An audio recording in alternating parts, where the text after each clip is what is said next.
British Columbia Institute of Technology acknowledges that our campuses are located on the unceded traditional territories of the Coast Salish nations of Musqueam, Squamish, and Tsleil-Waututh.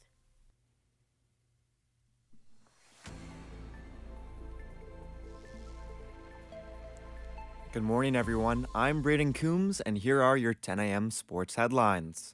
I'm joined now by reporter Graciela Cruz Flores, who's working on an intriguing story about the dropout rate in girls soccer. So, Graciela, why is it important, and what is your fresh take? So, despite 1 in 5 girls dropping out of organized sports, BC school sports recorded a 123,000 student athletes registration between 2023 and 2024, with girls making up 46% of that. But this raises the question, are grassroots efforts truly addressing the dropout rate? So that would be the biggest take for that. What may be the main cause for these dropouts? It could be culture, could be a big theme in that, competition toxicity within teammates, and the expenses for parents to keep their girls in sports. And what has been done so far in access for girls to get to that competitive level? One example we found is the Whitecaps Girls Elite Academy team, the class of 2024, which had a total of $3.22 million in scholarships for girls to play in their soccer program. That's just one example of the efforts that are trying as of late. All right, well, thank you for coming in, Graciela. The Vancouver Whitecaps are off to the Canadian Championship final for the 4th straight year. Attacking midfielder JC Ngando scored a great goal from outside the box, earning himself the player of the match. With the 4-0 win, the Whitecaps defeat the Canadian Premier League side 6-2 on aggregate. Unfortunately, though, for the Whitecaps, star center back Tristan Blackman had to leave the game early. The defender sustained an apparent knee injury and could not walk off the field on his own power. The Vancouver Rise Academy fell short to Gotham FC in the semi-final of the CONCACAF Women's Champions Cup. Rise Academy scored 14 minutes in, but they fell short to Gotham FC 4-1. Now, over to hockey.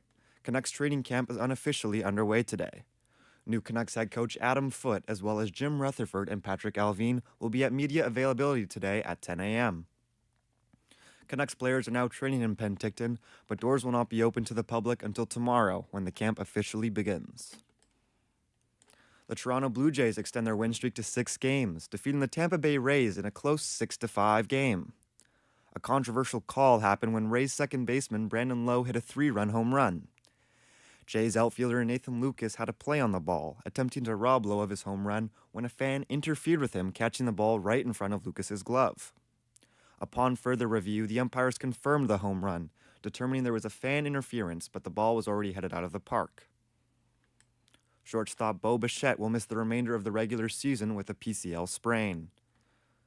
Bichette seeked a second opinion on his knee injury, who reaffirmed that the injury is significant. The hope is the star shortstop could eye a potential return come the postseason with extended rest and rehab in the meantime. General Manager John Schneider gave an update to the media yesterday. It's a knee sprain, I think nothing more to do in terms of other than rest and kind of rehab, So kind of what we thought with the first opinion, just kind of confirming it. And he's here. He's going to be here with us the next couple of days and try to map out a plan moving forward. Jays fans were scoreboard watching as the Boston Red Sox and the New York Yankees were both on the field yesterday. The New York Yankees just barely held on to their early 10-1 lead, defeating the Minnesota Twins 10-9. The Boston Red Sox did not help their playoff chances, falling short to the Athletics 2-1. The Yankees remain 5 games back of the Jays for top spot in the division, while the Red Sox are now 7 games back.